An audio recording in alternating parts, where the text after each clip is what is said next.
Students, আশা করি তোমরা ভালো আছো। আমরা হলো রিঅ্যাকশন মেকানিজমের কোর্সটা পড়তেছিলাম, প্রায় শেষের দিকে চলে আসছে এই কোর্সের এই চ্যাপ্টারে, স্পেশালি হ্যামেট ইকুয়েশন, যেটা খুবই ইম্পর্টেন্ট চ্যাপ্টার। আমি প্রতিটা লেকচারে বলছি, কারণ এখানে সবগুলা ইনফরমেশন এবং সবগুলা টপিক খুবই গুরুত্বপূর্ণ। স্পেশালি অর্গানিক কেমিস্ট্রি, রিঅ্যাকশন মেকানিজমের বেসিক থিংগুলো এখানে হলো ডিসকাস করা হয়। ওকে, আমরা গত 2 দিন হলো বা 2-3টা লেকচারে আমরা আলোচনা করেছিলাম concave upward deviations from the Hammett plot. কি আলোচনা করেছিলাম আবার বলছি, আমরা concave upward deviations from Hammett plot. আজকে আমরা আলোচনা করব হলো concave downward deviations. Okay, concave upward ডেভিয়েশনে আমরা দেখেছিলাম 2 প্রকারের ডেভিয়েশন ঘটে। একটা হলো তোমার যে রো ভ্যালু চেঞ্জ না হয়ে শুধুমাত্র সাবস্টিটিউয়েন্ট চেঞ্জ হয়ে কিন্তু কনকেভ আপওয়ার্ড ডেভিয়েশন হতে পারে, আবার তোমার রো ভ্যালু চেঞ্জ হয়ে কনকেভ আপওয়ার্ড ডেভিয়েশন হতে পারে। ঠিক আছে, ওকে। আজকে আমরা শিখবো কনকেভ ডাউনওয়ার্ড ডেভিয়েশন। আমি একটু অ্যানোটেট করে দিচ্ছি, এই যে টপিকটা খেয়াল করো তোমরা। পিটার সেক্সের বই থেকে, একই বই থেকে আমরা কন্টিনিউ করছি, কোনো নতুন বই না, এটাই এনাফ, মোর দেন এনাফ, এবং সারা ওয়ার্ল্ডে এটা ফলো করা হয়। ওকে, কনকেভ ডাউনওয়ার্ড ডেভিয়েশনস নিয়ে আজকে আমরা কথা বলবো। এই কনকেভ ডাউনওয়ার্ড ডেভিয়েশনে হলো আমরা একটা বেশ বড় যৌগ নিব, যদিও যৌগটা বেশ বড়, বাট স্ট্রাকচারটা অনেক ইজি। ঠিক আছে, ওকে। আমরা জানি মিথেনে 4টা কার্বন থাকে, এখানে আমরা 4টা কার্বনে, সরি মিথেনে আমরা জানি, সরি ভুল বলেছি, মিথেনে একটা কার্বন থাকে, 4টা হাইড্রোজেন থাকে, তাই না? আবার বলছি, মিথেনে হলো তোমার একটা কার্বন থাকে, 4টা হাইড্রোজেন থাকে। স্লিপ অফ টাং আমি বলে ফেলেছি তোমাদেরকে, 4টা কার্বন। ওকে, আসলে হলো একটা কার্বন, 4টা হাইড্রোজেন থাকে মিথেনে, তাই না? ওকে, এখন আমরা একটা সাবস্টিটিউটেড অ্যারোমেটিক যৌগ নিব। এই 4টা হাইড্রোজেন, এই যে মিথেনের 4টা হাইড্রোজেন, এই 4টা হাইড্রোজেন সরিয়ে তুমি ডানে এই যৌগটাকে দেখতে পাচ্ছ। আমরা কি ধরনের যৌগ নিব? এই যে 38 একটা যৌগ আছে, আমি দেখো একটা বক্সের মধ্যে রেখেছি। এই যৌগটা নিয়ে আমরা অ্যানালাইসিস করব যে হ্যামেট প্লট থেকে কিভাবে কনকেভ ডাউনওয়ার্ড ডেভিয়েশনটা হয়। ঠিক আছে, এটা আমি এক লেকচারে পারবো না তোমাদেরকে শেষ করতে। আজকে এটার হাফ কভার করব, বাকি half, rest of the half I will do in the next lecture. Okay, আচ্ছা, এখন আসো, এই যে যে জিনিসটা বললাম, আমরা হলো মিথেনকে কল্পনা করি। মিথেনে আমরা জানি একটা কার্বন, 4টা হাইড্রোজেন থাকে কার্বনের সঙ্গে। ঠিক আছে, ওকে। এই 4টা হাইড্রোজেনকে আমরা সরিয়ে ফেলবো। ওকে, কি দিয়ে সরাবো? একটা প্রতিস্থাপক হবে বাইফিনাইল। আমি যদি একটু দেখাই তোমাদেরকে, বাইফিনাইল অংশটুকু কোনটা, এই যে এইটুকু হলো বাইফিনাইল। ওকে, এই অংশটুকু হলো বাইফিনাইল।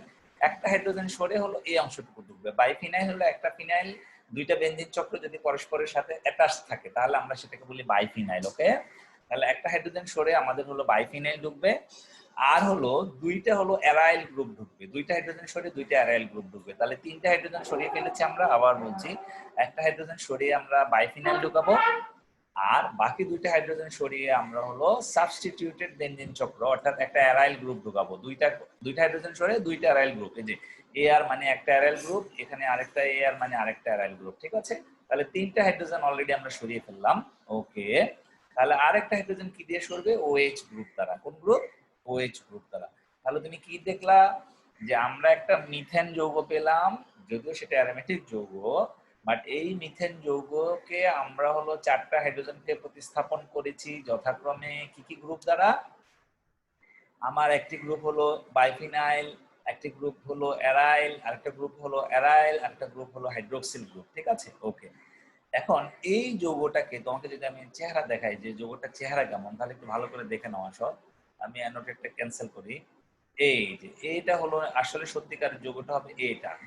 এই যে এটা, এই যে 38, আমরা এই যৌগটা নিয়ে কাজ করব মূলত।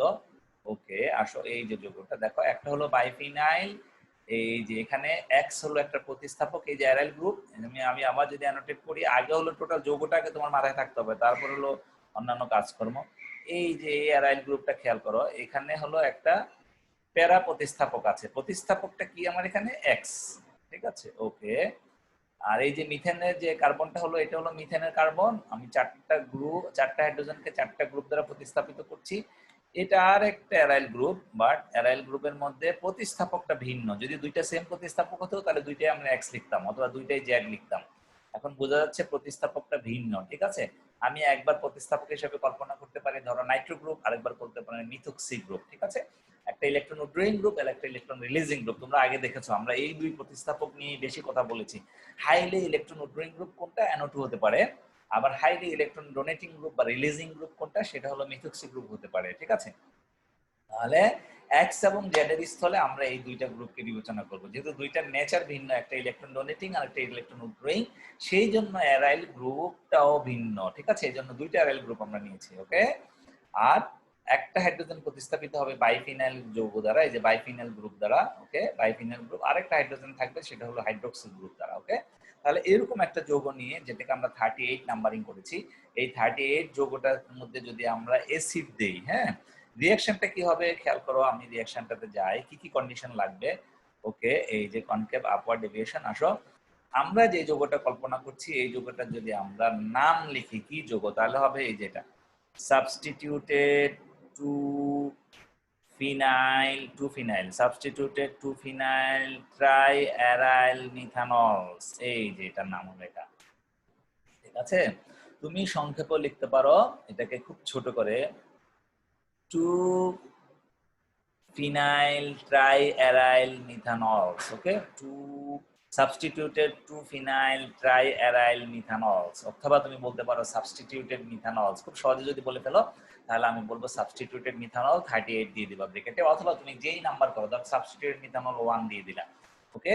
তাহলে আমরা জানি মিথানলের মধ্যে হলো 3টা হাইড্রোজেন থাকে, একটা OH থাকে। তাহলে মিথানলে এই যে একটা OH আছে, কার্বনের সঙ্গে OH, এই জন্য এটা মিথানল। 3টা হাইড্রোজেন সরে গেল, 2টা অ্যারাইল গ্রুপ দ্বারা 2টা হাইড্রোজেন, আর একটা ফিনাইল গ্রুপ দ্বারা একটা হাইড্রোজেন। তাহলে আমরা একটা সাবস্টিটিউটেড মিথানল 38 নিয়ে স্টার্ট করলাম, ওকে। এই মিথানলটাকে আমরা রাখবো কোন দ্রবণে, 80% একুয়াস ইথানোলিক অ্যাসিড।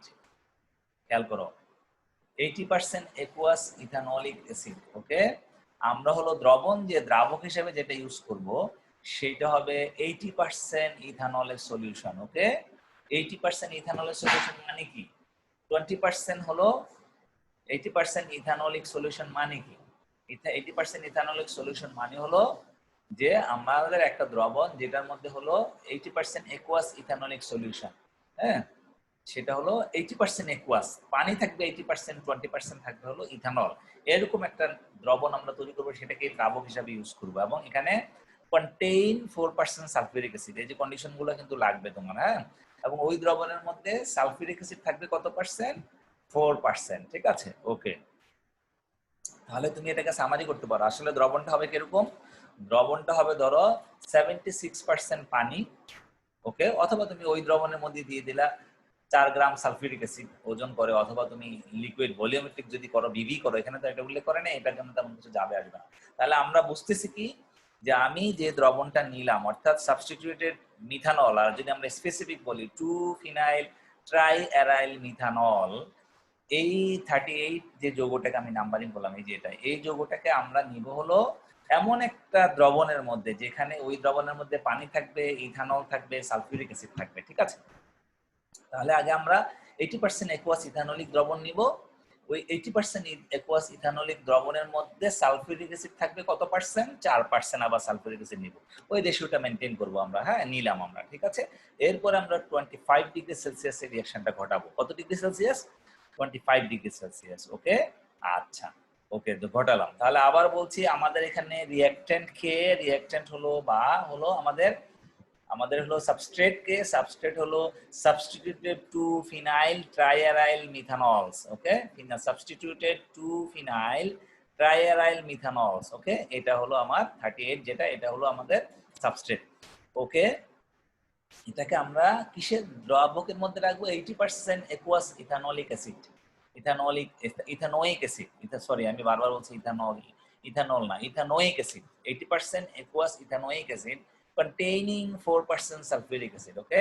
তাহলে 80% একুয়াস ইথানোইক অ্যাসিডের দ্রবণ, এবং যেটা হলো 4% সালফিউরিক অ্যাসিডের দ্রবণ এট 25 ডিগ্রি সেলসিয়াস তাপমাত্রায়, ঠিক আছে, ওকে। এই কন্ডিশনে আমরা যদি রিঅ্যাকশন ঘটাই, তাহলে আমরা দেখব গ্রাফটা কনকেভ ডাউনওয়ার্ড ডেভিয়েশন ঘটেছে, অর্থাৎ ডাউনওয়ার্ড ডেভিয়েশন মানে হলো উপরে গিয়ে, এই যে উপরে গিয়ে আবার নিচের দিকে নেমে আসে, এই যে ডাউনওয়ার্ড ডেভিয়েশন ঘটবে, ওকে। এবং এই ক্ষেত্রে আমরা দেখতে পাবো, আমি যদি তোমাদেরকে একটু দেখাই গ্রাফটা কেমন হয় একটু বুঝে নাও। রিঅ্যাকশন পাথওয়ে যখন আমরা অ্যানালাইসিস করি তখন হ্যামের প্লটটা কিরকম হয় সেটা হলো ডানের পেজে আছে।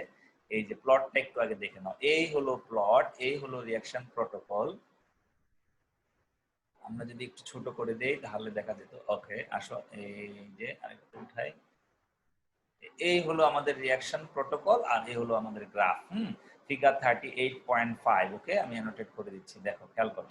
এই হলো আমাদের ফিগার 38.3। এই যে হ্যামের প্লটটা এরকম হয়। আচ্ছা, এখন খেয়াল করো তো এখানে কি জিনিসটা কাজ করছে। হ্যাঁ, কি জিনিস কাজ করছে যেটা হলো আমাদের ফোকাস করতে হবে।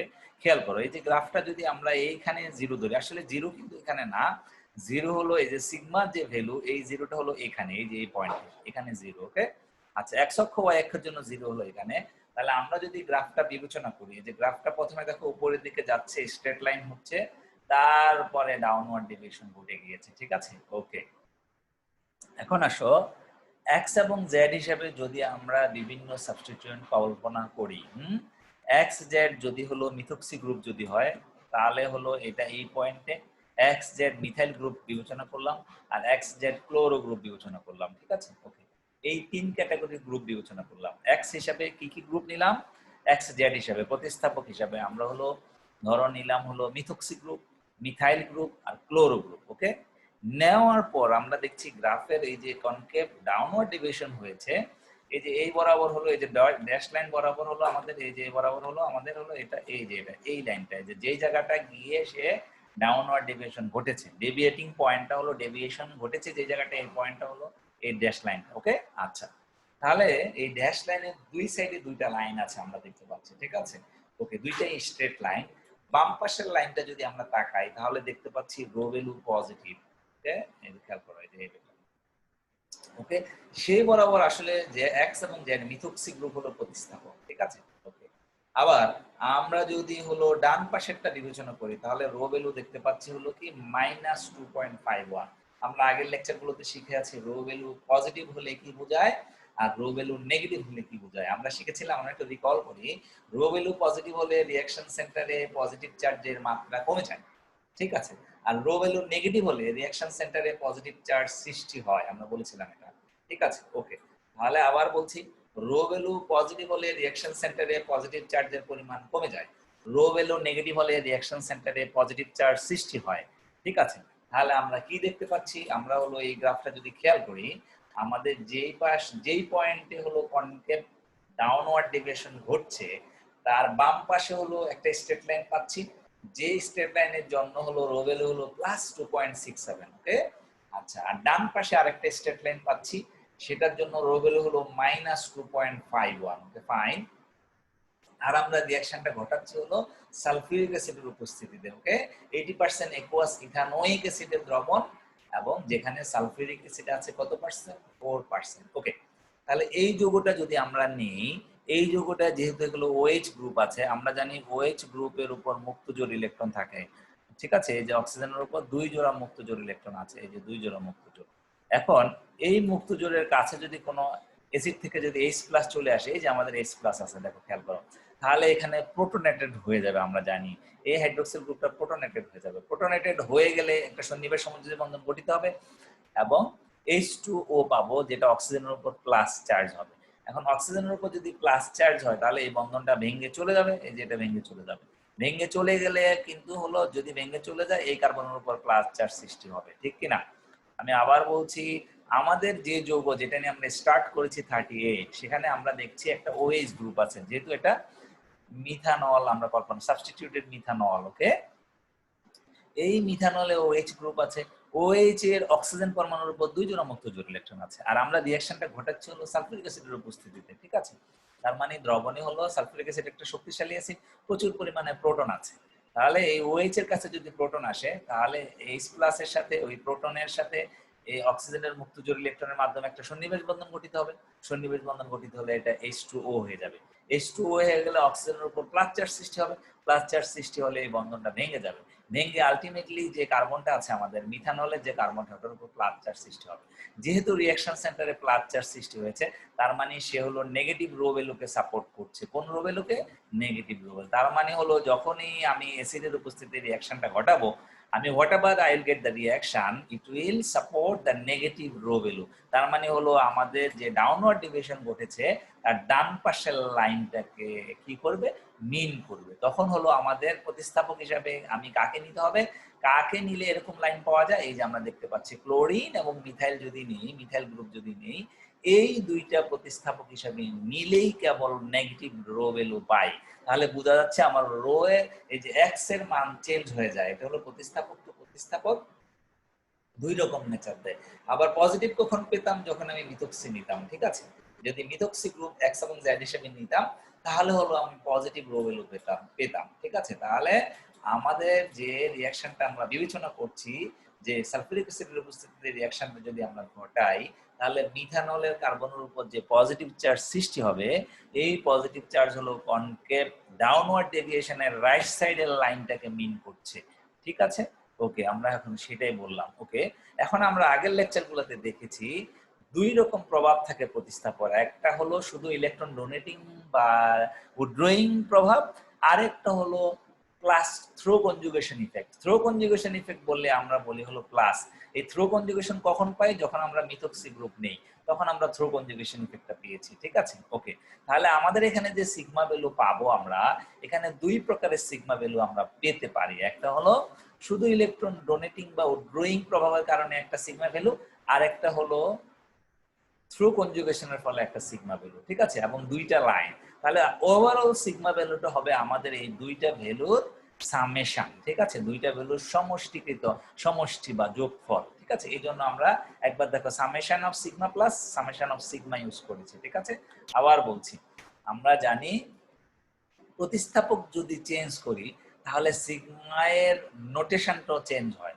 যদি শুধুমাত্র ইলেকট্রন ডোনেটিং বা উইথড্রয়িং প্রভাব কাজ করে তখন আমরা বলি শুধুমাত্র সিগমা, এই যে সিগমা, সাবস্টিটিউশন কনস্ট্যান্ট হয় তখন শুধুমাত্র সিগমা। ওকে, আর যদি ইলেকট্রন ডোনেটিং উইথড্রয়িং সাথে সাথে আবার কনজুগেশন ইফেক্টটাও কাজ করে তখন আমরা এটাকে বলি থ্রো কনজুগেশন, এটাকে আমরা সিগমা প্লাস দিয়ে মিন করি, ঠিক আছে। প্লাস আই এফেক্ট যদি হয়, হ্যাঁ, ইলেকট্রন ডোনেটিং, ইলেকট্রন ডোনেট করছে এবং ওখানে কনজুগেশনও হচ্ছে, থ্রু রেজোনেন্সও হচ্ছে, থ্রু কনজুগেশন, সেটাকে আমরা বলি থ্রু কনজুগেশন। তাহলে আমরা এখানে সিগমাও পাবো, সিগমা প্লাসও পাবো। তাহলে ওভারঅল ভ্যালুটা হবে কি, এই রিঅ্যাকশন মেকানিজম আমরা যেটা কল্পনা করছি এই রিঅ্যাকশনের জন্য, সেটা হবে সিগমা এবং সিগমা প্লাস, এই দুইটার সমষ্টি বা সামেশন, ঠিক আছে। অনেকগুলো বিষয় এখানে জড়িত। আবার বলছি, আমরা এতক্ষণ কি বললাম, আমরা একটা মিথানল নিলাম, সাবস্টিটিউটেড মিথানল। সাবস্টিটিউটেড মিথানলের মধ্যে দুইটা অ্যারাইল গ্রুপ আছে, একটা হলো প্রতিস্থাপক হিসাবে প্যারা অবস্থানে আছে এক্স এবং জেড। এক্স এবং জেড ভিন্ন ভিন্ন হতে পারে, একই রকম হতে পারে। এই যে আমরা দেখছি বিভিন্ন গ্রুপ বিবেচনা করেছি, এখানে আমরা তিন প্রকারের গ্রুপ বিবেচনা করব, একটা হলো মিথক্সি, একটা হলো মিথাইল, একটা হলো ক্লোরো। এই তিন প্রকারের গ্রুপ বিবেচনা করব, ঠিক আছে। আর আমরা রিঅ্যাকশনটা ঘটাবো 80% একুয়াস ইথানোলিক অ্যাসিড দ্রবণ, যেখানে 4% থাকবে সালফিউরিক অ্যাসিড। ক্লিয়ার? ওকে, সেই ক্ষেত্রে আমরা পাবো হলো হ্যামেট প্লট থেকে একটা কনকেভ ডাউনওয়ার্ড ডেভিয়েশন হবে। ডেভিয়েশন পয়েন্ট যে লাইন বরাবর, সেই ডেভিয়েশন পয়েন্টের দুই সাইডে আমরা দুইটা স্ট্রেট লাইন দেখতে পাবো। বাম পাশের স্ট্রেট লাইনের জন্য সিগমা ভ্যালু হবে প্লাস 2.67, আর ডান পাশের স্ট্রেট লাইনের জন্য সিগমা ভ্যালু হবে মাইনাস 2.51, ঠিক আছে। ওকে, হলো। এখন এই ডান পাশের লাইনটা কখন পাবো আমরা, যে অবস্থাটা আমরা বিবেচনা করছি সালফিউরিক অ্যাসিড থেকে যে H+ আসবে, H+ এসে এই হাইড্রোক্সিল গ্রুপ যে বা হাইড্রোক্সিল গ্রুপ বা অ্যালকোহলিক গ্রুপ যেটা আছে OH, এই OH এর অক্সিজেনের সাথে সে প্রোটনেটেড হবে। প্রোটনেটেড হলো অক্সিজেনের উপর একটা প্লাস চার্জ সৃষ্টি হবে। এই প্লাস চার্জ সৃষ্টি হওয়ার ফলে কি হবে, কার্বনের উপর প্লাস চার্জ সৃষ্টি হবে। তার মানে হলো রিঅ্যাকশন সেন্টারে পজিটিভ চার্জ সৃষ্টি হয়েছে। এখন রিঅ্যাকশন সেন্টারে পজিটিভ চার্জ যদি সৃষ্টি হয় তাহলে আমরা এটা সাপোর্ট করে হলো কোন প্রকারের রো ভ্যালু দ্বারা, নেগেটিভ রো ভ্যালু দ্বারা। আমরা এটা আগে দেখে এসেছি, ঠিক আছে, এই যে নেগেটিভ রো ভ্যালু। তার মানে আমরা বলতে পারি আমরা যেভাবে রিঅ্যাকশনটা কল্পনা করছি সেই কল্পনা অনুসারে এটা হলো কনকেভ ডাউনওয়ার্ড ডেভিয়েশনের রাইট সাইডের স্ট্রেট লাইনটার প্রতি বেশি কি হচ্ছে, সাপোর্টেড হচ্ছে, ঠিক আছে। ওকে, ফাইন। এবার আসো আমরা একটু আগাই, ওরা কি বলেছে সেটাতে একটু আমরা যাই, ওদের কথাগুলোকে আমরা একটু বোঝার চেষ্টা করি, ধরার চেষ্টা করি। আসো, ওকে, দেখো এরা কি বলেছে। ওকে, আমরা একটু এখান থেকে পড়ছি। এই যে two of the benzene ring, ওকে আমি আবার একটু অ্যানোটেট করছি, যে খেয়াল করো, two of the benzene rings in 38 carry a para substituent X and their respectively। তোমরা একটু আগেই দেখেছো দুইটা বেনজিন অ্যারাইল গ্রুপ, যে দুইটা আছে অ্যারাইল গ্রুপের মধ্যে দুইটা প্যারা সাবস্টিটিউয়েন্ট আছে, এদের মধ্যে একটাতে প্যারা অবস্থানে আছে X আর একটাতে প্যারা অবস্থানে আছে Z। ওকে, আচ্ছা, and the value of sigma actually plotted is, এখানে যে সিগমা ভ্যালু যেটা এটা প্লট করা হয়েছে summation of sigma, the sum of the sigma values for X and Z, ঠিক আছে। The plot 38 log K observes the reaction against summation of sigma is clearly a composite of two straight lines। ওকে, তাহলে আমাদের যে log K value যেটা পাবো, log K observes, এটার জন্য reaction against summation of sigma is clearly a composite of two straight lines হবে, দুইটা straight লাইনের কম্পোজিট হবে, অর্থাৎ দুইটা স্ট্রেট লাইনের সামেশন হবে, যোগফল হবে, রেজাল্টেন্ট ইফেক্ট হবে আমাদের আসলে সিগমা, এই রিঅ্যাকশনের সিগমা। ঠিক আছে, ওকে। আমরা বলেছি লেফট সাইডে যে লাইনটা পাবো স্ট্রেট লাইন, তার জন্য হলো সিগমা ভ্যালু পজিটিভ, এবং রাইট সাইডে যে স্ট্রেট লাইনটা পাবো এটার জন্য সিগমা ভ্যালু হলো নেগেটিভ, -2.51, আর একটা হলো +2.67। ঠিক আছে, 3 seems little doubt, okay, there seems little doubt that overall reaction follow a 4-step pathway। ঠিক আছে, কি বলেছে এখানে যে ওভারঅল রিঅ্যাকশনটা ঘটবে এখানে 4টা স্টেপ জড়িত। কয়টা স্টেপ জড়িত? এই যে 4 steps, is a 4 steps pathway। কয়টা পাথওয়ে জড়িত? 4 steps। The first 2 steps constituting an E1 elimination of water। ঠিক আছে, বলছি কি প্রথম যে দুইটা ধাপ, first 2 steps constituting an E1 কৌশল, যেটা E1 কৌশল তোমরা 4th ইয়ারে পড়ে এসেছো। E1 কৌশল এলিমিনেশন, ইউনিমলিকুলার এলিমিনেশন। ঠিক আছে, E1 অপসারণ বিক্রিয়া একানবিক of water yield a carbocationic intermediate, which then the last 2 steps effect internal electrophilic। আমরা যাই কি বলেছে দেখি একটু।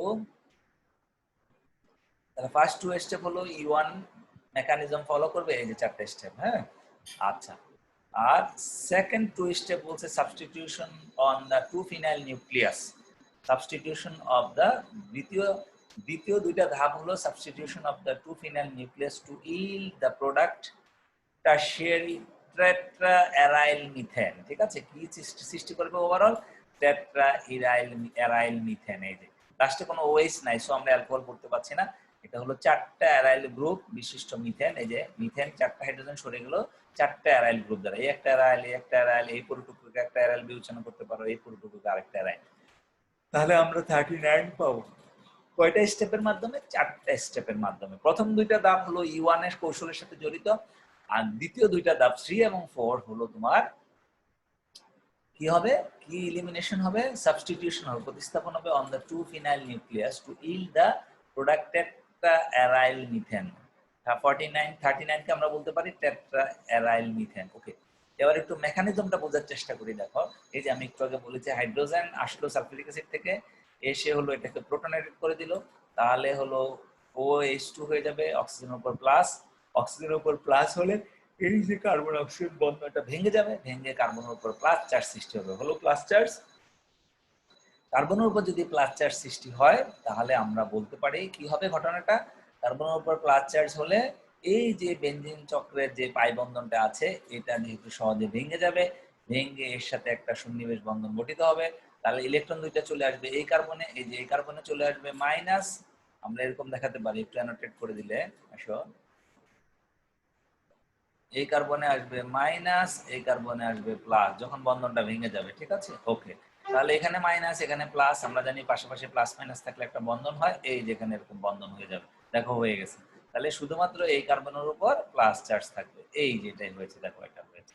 ওকে, এই কার্বনের উপর যখন প্লাস চার্জ থাকবে, আমরা জানি অ্যারোমেটিক যৌগগুলো হলো ইলেকট্রন আকর্ষী প্রতিস্থাপন বিক্রিয়া দেয়, তখন হলো এই হাইড্রোজেনটা ছুটে যাবে প্রোটন আকারে, ছুটে গেলে আবার এখানে নেগেটিভ চার্জ হবে, তাহলে সেই ডাবল বন্ধন আবার ফেরত পাবে, তখনই আমরা হয়ে গেল কি পেলাম? সাবস্টিটিউটেড মিথেন পেয়ে গেলাম, এই যে 39 পেয়ে গিয়েছে। ঠিক আছে, তাহলে আমরা বলছি এখানে রিঅ্যাকশনটা কয়টা স্টেপে ঘটে? 4টা স্টেপে। এই যে স্টেপ 1 সার্কেল করা আছে, স্টেপ 2, স্টেপ 3, স্টেপ 4। প্রথম দুইটা ধাপ হলো E1 কৌশলের সাথে জড়িত, আর পরের দুইটা তারপরে ওই যে আমরা জানি অ্যারোমেটিক যৌগে যে ইলেকট্রন আকর্ষণ প্রতিস্থাপন বিক্রিয়া হয় সাবস্টিটিউশন অ্যারাইল সাবস্টিটিউশন, সেই সাবস্টিটিউশনের সাথে জড়িত। ক্লিয়ার? ওকে, এখন আসো এই চারটা স্টেপের মধ্যে কোন স্টেপটা স্লো সেটা হলো আমরা এখন আলোচনা করব। ক্লিয়ার? আচ্ছা, কোন স্টেপ স্লো সেটা এখন আমরা আলোচনা করব, সেটা দিয়ে আমরা হলো রিঅ্যাকশনের কৌশলটা ধরার চেষ্টা করব। আমরা আজকে এখানেই থাকবো। আসো চারটা স্টেপের মধ্যে আসো প্রথম দুইটা ধাপ আমরা যদি বলি, এই যে এখানে খেয়াল করো, the question then arise which step in the overall reaction is likely to be slow। আমাদের কাজ হলো এই চার স্টেপের মধ্যে কোনটা স্লো এটা বের করতে হবে, সেটাই হলো আমাদের রেট লিমিটিং স্টেপ। এটা আমরা জানি slowest step is the rate limiting step, এই যে বলেছে দেখো, এই যে slow the hence the rate limiting step. তাহলে কোনটা হলো রেট লিমিটিং স্টেপ সেটাই হলো আমরা বের করার চেষ্টা করব। এইটুকুই পর্যন্ত আজকে আমরা যাওয়ার চেষ্টা করব। তবে তাহলে আসো এখন আমরা একটু এখান থেকে আগাই, নোটেট করে দিচ্ছি আমি, আমরা বোঝার চেষ্টা করি। দেখো কি বলছে, ইনিশিয়াল এই যে step 1, initial protonation in acid catalysed hydration is generally rapid. আমি তো সালফিউরিক অ্যাসিড অ্যাকুয়াস ইথানোয়িক অ্যাসিডের মধ্যে দিয়ে দিয়েছি, তাহলে সালফিউরিক অ্যাসিড একটা শক্তিশালী অ্যাসিড, এটা খুব দ্রুত প্রোটনেটেড হয়ে যাবে, দ্রবণে প্রচুর পরিমাণ প্রোটন পাওয়া যাবে। তাহলে যেহেতু প্রচুর পরিমাণ প্রোটন আছে, তোমরা হলো এই ল অফ মাস অ্যাকশন থেকে পড়েছো, বিক্রিয়কের ঘনমাত্রা যত বেশি হবে বিক্রিয়ার হারও তত বেশি হবে। যেহেতু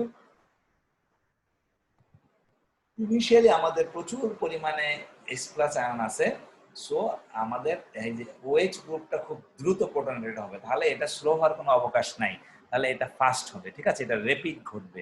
ওকে, এই যে এটা বলেছি, initial protonation in acid catalysed dehydration is generally rapid, এটা হবে অনেক ফাস্ট, এটা র্যাপিড। আর স্টেপ 4 এসে আমরা দেখতে পেয়েছি, তাহলে স্টেপ 1 হলো প্রোটনেশন অফ হাইড্রোক্সিল গ্রুপ, এটা হবে ফার্স্ট যেহেতু প্রচুর পরিমাণে সালফিউরিক অ্যাসিড আছে। স্টেপ 4 ও আমরা দেখেছি যে ইলেকট্রন আকর্ষণ প্রতিস্থাপন বিক্রিয়া যখন হয় কি বলা হয়, সেই ক্ষেত্রে আমরা দেখেছি যে লাস্ট স্টেপে অ্যারোমেটিক যৌগগুলো থেকে প্রোটনটা খুব দ্রুত বের হয়ে যায়। তাহলে স্টেপ 4 হলো প্রোটন এলিমিনেশন, প্রোটন চলে যাওয়া। হ্যাঁ, প্রোটন এলিমিনেশন এটাও হলো খুব র‍্যাপিড হবে। তাহলে আমরা বলতে পারি প্রোটন এডিশন এবং প্রোটন এলিমিনেশন, এই দুইটা প্রোটন সংযুক্ত হওয়া এবং প্রোটন চলে যাওয়া, 1 এবং 4 নং স্টেপ অলওয়েজ ফাস্টার, এটা ফাস্ট। তাহলে স্লো হওয়ার সম্ভাবনা চারটার মধ্যে এখন আমরা কয়টা নিয়ে আসলাম, অর্ধেক কমিয়ে ফেললাম, দুইটাতে নিয়ে আসলাম। ঠিক আছে, ওকে, তাহলে দুইটা স্টেপ হতে পারে স্লো। এখন আমাকে বলতে হবে স্টেপ 2 এবং 3 এর মধ্যে রিয়েলি কোনটা স্লো, সেই সিদ্ধান্তটা আমাদের নিতে হবে। তাহলে আমাদের চারটা স্টেপ ছিল, চারটার মধ্যে প্রথমটা হলো প্রোটনেশন স্টেপ, আর হলো লাস্ট একটা হলো এলিমিনেশন অফ প্রোটন স্টেপ। ঠিক আছে, এই প্রোটন সংযোজন এবং প্রোটন অপসারণ দুইটাই হলো কি ফাস্টার, এটার উপর রিঅ্যাকশন রেট ডিপেন্ড করবে না, এটা স্লোয়েস্ট স্টেপ হবে না। ঠিক আছে, তাহলে আমাদের স্লো হওয়ার সম্ভাবনা থাকে স্টেপ 2 এবং 3, এই দুইটার মধ্যে এখন আমরা খুঁজবো কোনটা স্লো। ঠিক আছে, ওকে, এবার আসলে এখানে কি বলেছে, this leaves step 2 and 3 as possible candidate for the slow step overall and fortunately a clear distinction can be made between them। হ্যাঁ, একটা ক্লিয়ার ডিস্টিংশন, একটা পার্থক্য আছে, পরিষ্কার একটা পার্থক্য আছে। সেই পার্থক্যটা কি খেয়াল করো, in step 2 a positive charge is increasing at the reaction center। আমরা দেখেছি যে অক্সিজেন যখন প্রোটনেটেড হয়েছে তখন OH2+ হয়েছে, তখন সে এলিমিনেশন হয়ে যায়, চলে যায়, তখন carbon carrying the two substituted aryl group in aryl group, তখন হলো ওই কার্বনের উপর একটা পজিটিভ চার্জ সৃষ্টি হয়। ঠিক কি না? তাহলে আমরা কি দেখলাম, অ্যাসিড থেকে যে H+ আসলো ওটা হলো হাইড্রোক্সিল গ্রুপকে তোমার প্রোটনেটেড করে দিয়েছে, প্রোটনেটেড করার পর OH2 হয়েছে, OH2 একটা ভালো লিভিং গ্রুপ, সে চলে গিয়েছে, সে চলে যাওয়ার পর কার্বনের উপর পজিটিভ চার্জ সৃষ্টি হয়েছে। ঠিক আছে, ওকে, এটা হলো স্টেপ 2 তে ছিল। তাহলে খেয়াল করো, যেহেতু কার্বনের উপর একটু আগে আমি বলেছি কার্বনের উপর পজিটিভ চার্জ সৃষ্টি হলে রো ভ্যালু নেগেটিভটাকে সমর্থন করে। আচ্ছা, while in step 3 a positive charge is decreasing, step 3 তে এসে করে কি, ওই যে বেঞ্জিনের মধ্যে পাই বন্ধনটার সাথে সে একটা বন্ধন গঠন করে ফেলেছে, পাই বন্ধনটা ভেঙে, তখন আর কিন্তু স্টেপ 3 তে এসে আর পজিটিভ চার্জ থাকে না, decreasing at the reaction centre. How does this mass match with the requirements of figure 13.8 page 381? The right hand side of the plot, right hand সাইডে যে স্টেপ লাইনটা ছিল ওটার জন্য রো ভ্যালু ছিল negative, rho value -2.5, indicating the development of substantial positive charge at the reaction centre, যেটা আমাদের এটার সাথে মিলছে। তাহলে স্টেপ 2 এর সাথে মিলে যাচ্ছে। স্টেপ 2 তে হলো আমাদের হলো রিঅ্যাকশন সেন্টারে পজিটিভ চার্জ সৃষ্টি হওয়ার কথা, তাই না? Positive reaction centre during the overall reaction, so rate limiting step. আচ্ছা, তাহলে আমরা বলতে পারি এই যে কনকেভ ডাউনওয়ার্ড ডিভিশন যেটা ঘটলো সেটা হলো রাইট সাইডে যে লাইন স্টেপ লাইনটা আমরা পেলাম, সেই স্ট্রেট লাইনের জন্য হলো আমাদের রিঅ্যাকশন সেন্টারে পজিটিভ চার্জ সৃষ্টি হওয়ার কথা। কারণ কি, রিঅ্যাকশন সেন্টারে যদি পজিটিভ চার্জ হয় তখনই রো ভ্যালু হলো নেগেটিভ হয়, মানে নেগেটিভ 2.51 এই যে আমাদের এখানে, ঠিক আছে? এটা কখন সম্ভব? যদি হলো রো ভ্যালুটা নেগেটিভ হয়। রো ভ্যালু নেগেটিভ হলে কোন পাশের স্ট্রেট লাইনটার মতো হবে আমরা বলবো? রাইট সাইড স্ট্রেট লাইনের মতো হবে বলবো আমরা বলবো, ঠিক আছে? Okay, this would of course be compatible with step 3 being rate limiting step. তাহলে আমি যদি বলি রিঅ্যাকশনটা মেকানিজমটা হলো রাইট সাইডের স্ট্রেট লাইন দ্বারা স্যাটিসফাইড হয়, তাহলে আমাকে বলতে হবে কি যে রিঅ্যাকশনটা হলো কি হচ্ছে, রিঅ্যাকশনটা